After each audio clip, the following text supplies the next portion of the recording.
জুবিন গাৰ্গৰ কলা সংস্কৃতি আদৰ্শ সমাজ অসমৰ উদ্যোগত আজি নগাঁও জিলাৰ জাজৰি উচ্চতৰ মাধ্যমিক আদৰ্শ বিদ্যালয়ত দিনজোৰা কাৰ্যসূচীৰে জুবিন গাৰ্গৰ ৫৩তম জন্ম জয়ন্তী উদযাপন কৰা হয়।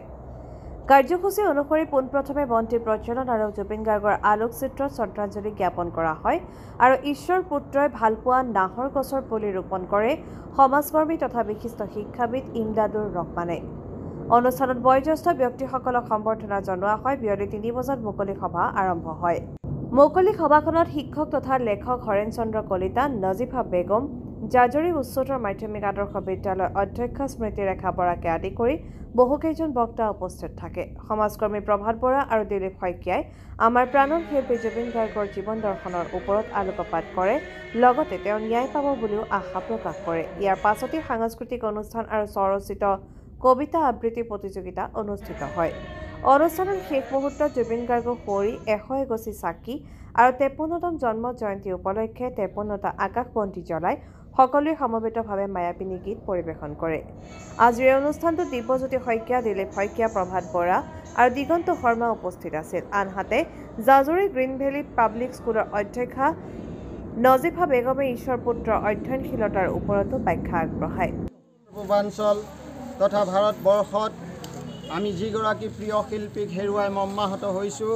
আজি প্ৰথমটো জন্ম দিৱস জাজৰি অঞ্চলৰ পৰা আমি এটা বাৰ্তা প্ৰেৰণ কৰিব খুজিছোঁ। উদীয়মান যুৱক যুৱতীসকলে তেওঁলোকৰ নেতৃত্বত জাজৰি অঞ্চলৰ বিশাল এটা অঞ্চলৰ ছাত্ৰ ছাত্ৰী, যুৱ সমাজ আৰু নাৰী সমাজে লগ লাগি জুবিন গাৰ্গ আদৰ্শ কলা সংস্কৃতি এখন সমাজ অসমৰ নাম দি তেওঁলোকে আগুৱাই যোৱাৰ এটা প্ৰয়াস কৰিছে। জুবিন গাৰ্গৰ যি সত্তা, সেই সত্তাক জীয়াই ৰখাৰ চেষ্টা কৰিছে। তাৰ প্ৰথম পদক্ষেপৰ প্ৰতিফলিত হৈছে নাহৰ গছ বৃক্ষৰোপণৰ জৰিয়তে। আজি জাজৰি উচ্চতৰ মাধ্যমিক বিদ্যালয়ৰ পৰা আহি আমি জাজৰি আৰক্ষী থানাত এটা নাহৰ পুলি ৰোপণ কৰিলোঁ। ধন্যবাদ। জুবিন গাৰ্গ কলা সংস্কৃতি আদৰ্শ সমাজ সমগ্ৰ ৰাইজ আমাৰ লগত আছে। আমাৰ মুখ্য উদ্দেশ্য হ'ল জুবিন দাক সমাজৰ যিটো আদৰ্শ আছিলে সেই আদৰ্শ যাতে আমি গোটেই অসমজুৰি প্ৰকাশিত কৰিব পাৰোঁ। বৃক্ষৰোপণৰ জৰিয়তে তেওঁ গোটেই অসমজুৰি প্ৰকাশ কৰা, প্ৰকৃতিৰ লগত তেওঁ সদায় মিলি থকা আৰু তেওঁ সমাজৰ ক্ষেত্ৰত যিখিনি অৰিহণা আগবঢ়াইছিল, আমাৰ এই সকলো ৰাইজ মিলি তেওঁ সেই কৰণীয় কাম যাতে আমি হাতত লৈ আগবাঢ়ি যাব পাৰোঁ, তাৰ কাৰণে সকলোলৈ আদৰণি জনাইছোঁ, সমগ্ৰ অসমবাসী ৰাইজলৈ। আৰু আশা কৰোঁ তেওঁ আদৰ্শ আমাৰ অসমৰ প্ৰতি চুকে কোণে সকলো মানুহেই যাতে ধুনীয়াকৈ পালন কৰি আমাৰ লগতো তেওঁলোক আহক, আমি লগ হওঁ এক হৈ। আমাৰ ইয়াত সকলো ধৰণৰ মানুহ আছে, হিন্দু মুছলিম বুলি কোনো কথা নাই। যিহেতু তেওঁ কোনো জাতিভেদ বিচৰা নাছিলে, আমি ঐক্য হৈ জাজৰি অঞ্চলৰ সকলো মানুহে আজিৰ প্ৰচেষ্টা হাতত ল'লোঁ। আজি আমাৰ কাৰ্য কৰি আমি হাতত লৈছোঁ। কাৰ্যসূচী আছে আপোনালোকৰ? আমাৰ বৃক্ষৰোপণ আছে, তাৰপিছতে আমাৰ আছে কবিতা আবৃত্তি প্ৰতিযোগিতা, স্বৰচিত কবিতা আবৃত্তি। তাৰপিছত আছে আমাৰ ৰচনা প্ৰতিযোগিতা, জুবিন গাৰ্গক লৈ সংগীতা অনুষ্ঠান আছে, আৰু সেয়াই আমাৰ কাৰ্যসূচী। আজি জুবিন গাৰ্গৰ ৫৩ সংখ্যক জন্ম জয়ন্তী। জুবিন গাৰ্গ কলা সংস্কৃতি সমাজ নামেৰে এটি সংগঠনে জাজৰি উচ্চতৰ মাধ্যমিক বিদ্যালয়ত বহু সংখ্যক ৰাইজৰ উপস্থিতিত এই জন্ম দিৱসটো পালন কৰা হৈছে। জুবিন গাৰ্গৰ বিষয়ে কিনো কম, সকলোৱে জানেই। এনে এজন মহান ব্যক্তি মৃত্যুৰ পিছতো তেখেতৰ শ্মশানস্থলীত আজিও লাখ লাখ হাজাৰ হাজাৰ মানুহৰ সমাগম হৈছে।